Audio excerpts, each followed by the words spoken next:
जिस प्रकार से मैंने कल ही चिंता जताई थी कि नरेंद्र ने सरेंडर किस बात पे किया है, वो बात सबके सामने आनी चाहिए। और मैं अभी सुन रहा था सरकार के गृह राज्य मंत्री को, जो कह रहे थे कि मोदी जी की नीतियों की वजह से अमेरिका को घुटनों पे आना पड़ा है। तो वो नीति तो बताए कौन सी है? ऐसा कौन सा काम किया है मोदी जी ने जिसकी वजह से अमेरिका घुटनों पे आया? जवाब तो आपको देना पड़ेगा ना, ये बात तो बताइए ना। घुटनों पे कौन आया है सब जान रहे हैं। आपकी जो हालत हुई है, आप पे टैरिफ ठोका गया, उस पे पेनल्टी ठोकी गई, आपको शपथ तक में नहीं बुलाया गया, आपकी बार बार जो है तौहीन की गई। 70 बार ये कहा गया कि भारत और पाकिस्तान के अंदर सीज फायर मैंने कराया है, उसका आप एक शब्द में जवाब नहीं दे पाए। बात कर रहे हो विदेश नीति की।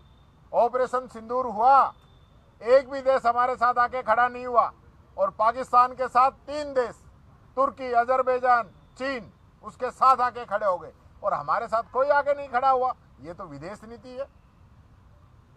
आज जो है अमेरिका का आगे ये लोग झुक गए हैं, सरेंडर कर दिया है, और अमेरिका ने अपनी जो डील कराई है उससे देश के किसानों के हितों को आपने ताक पे रख दिया।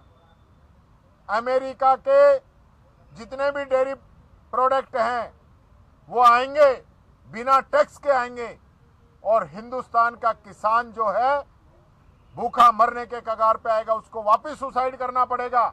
आज तक इस देश के अंदर किसी भी प्रधानमंत्री ने अमेरिका की ये बात नहीं मानी। अमेरिका अपने डेयरी प्रोडक्ट भारत में भेजने के लिए आज से कोशिश नहीं कर रहा, बहुत सालों से कोशिश कर रहा है, लेकिन देश के किसी भी प्रधानमंत्री ने उनकी भी ये बात नहीं मानी। लेकिन यहाँ जो है नरेंद्र सरेंडर कर गया और उनकी ट्रेड डील में शामिल हो गए, उनकी बात मान ली, और आज वाहवाही, किस बात की वाहवाही कर रहे हैं?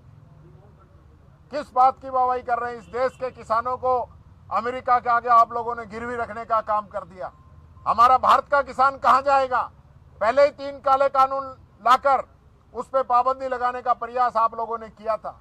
आज उसकी फसल आप नहीं खरीद रहे हैं, उसको यूरिया, डीएपी नहीं दे पा रहे हैं, उसको अच्छा बीज नहीं दे पा रहे हैं, और अब ऊपर से ये मोदी जी ने जो ट्रंप के आगे सरेंडर किया है, ये खामियाजा और हमारे देश के किसानों को अब भुगतना पड़ेगा। ये बात कहना चाहता हूं।